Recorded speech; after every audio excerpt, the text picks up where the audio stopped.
आपण बघूया सोयाबीन खरेदी संदर्भातल्या बातम्या।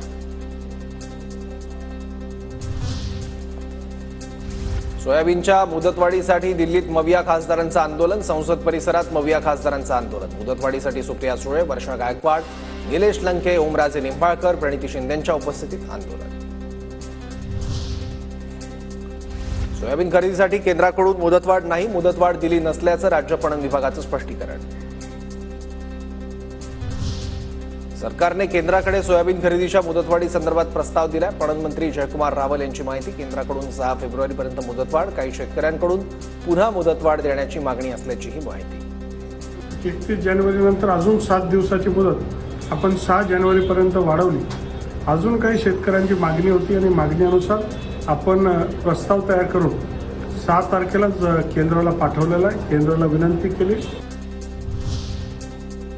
सोयाबीन खरेदीचा मुद्दा खासदार सुप्रिया सुळेंकडून लोकसभेत उपस्थित। नाफेडची सोयाबीन खरेदी बंद, मात्र शेतकऱ्यांनी ऑनलाईन नोंदणी केली आहे। त्यामुळे जोपर्यंत शेवटचा शेतकरी आहे तोपर्यंत सोयाबीन खरेदी झाली पाहिजे, सुळेंची मागणी। विनम्र विनंती या सरकारला आहे की जोपर्यंत शेवटचं ज्यांनी ऑनलाईन भरलेलं आहे किंवा एखादा राहूनही गेला असेल शेतकरी, पण त्याला जोपर्यंत शेतीचं शेवटचं सोयाबीन विकत घेतला नाही त्यांना मिळालं पाहिजे।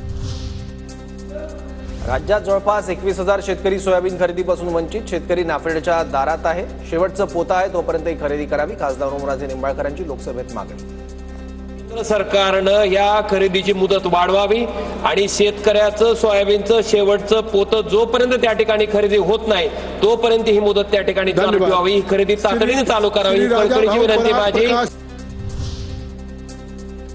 गेल्या महिन्यातच सोयाबीन खरेदी बंद होणार होती, पण देशभरात महाराष्ट्राने सर्वात जास्त सोयाबीनची खरेदी केली आहे। शेतकऱ्याला मदत होईल असेच निर्णय घेतले जातील, अजित पवारांची माहिती। आज देशात सगळ्यात जास्त सोयाबीन महाराष्ट्र शासनाने केंद्राच्या वतीनं खरेदी केलेलं आहे। शेतकऱ्याला मदत होईल अशाच पद्धतीचे निर्णय राज्य सरकार घेतं।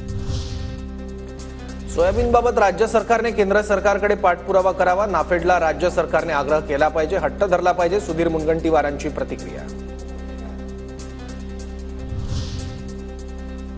सोयाबीन खरेदीला मुदतवाढ दिली होती, मात्र असा निर्णय झाला नसल्याचे पणन मंत्र्यांनी सांगितलं। सोयाबीन खरेदी व्हावी अशी मागणी। सोयाबीन खरेदीबाबत राजू शेट्टींची प्रतिक्रिया।